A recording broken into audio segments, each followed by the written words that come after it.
Hey guys, welcome back to my channel. তো একটা নতুন ব্লগ নিয়ে চলে এসেছি। তো আজকে আমরা যাচ্ছি বিয়ে বাড়ি। তো দেখো আমরা সবাই রেডি হয়ে গেছি।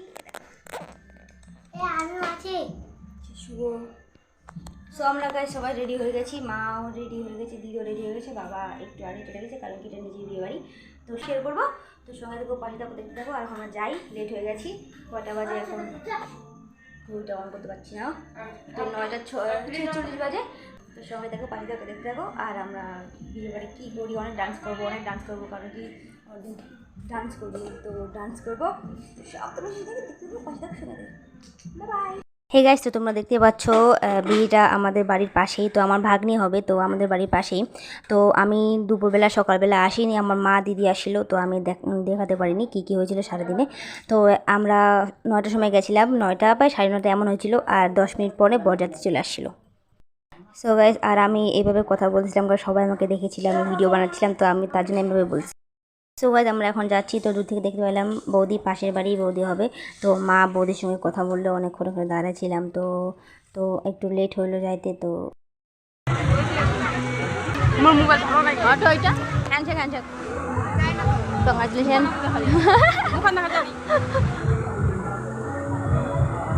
খাইতে বসি। আসলাম, একটু রেস্ট করলাম, একটু গল্প সল্প করলাম সবাই, তখন বসি খাইতে।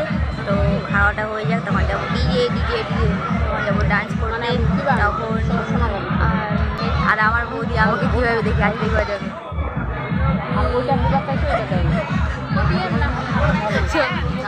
আমার বৌদি কীভাবে দেখে আসে আমাকে, দেখো টিফিনে আমি দেখে আছে। তো খাওয়াটা হয়ে যাক, তখন তোমার সাথে শেয়ার করবো।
দেখতে পাচ্ছ বিয়েতে বসে গেছে। তো আমরা একটু ডান্স করে দেখতে আসলাম একটু বিয়েটা কেমন হচ্ছে। তো এখানে দেখতো, এখানে ফটোশ্যুট হচ্ছে, এখানে ফটোশ্যুট হয়ে আর একটু ডান্স করে ধরে আর একটু থাইকে তারপরে যাব বাড়ি। Thank you for watching guys, like comment share করে দিও। Good night.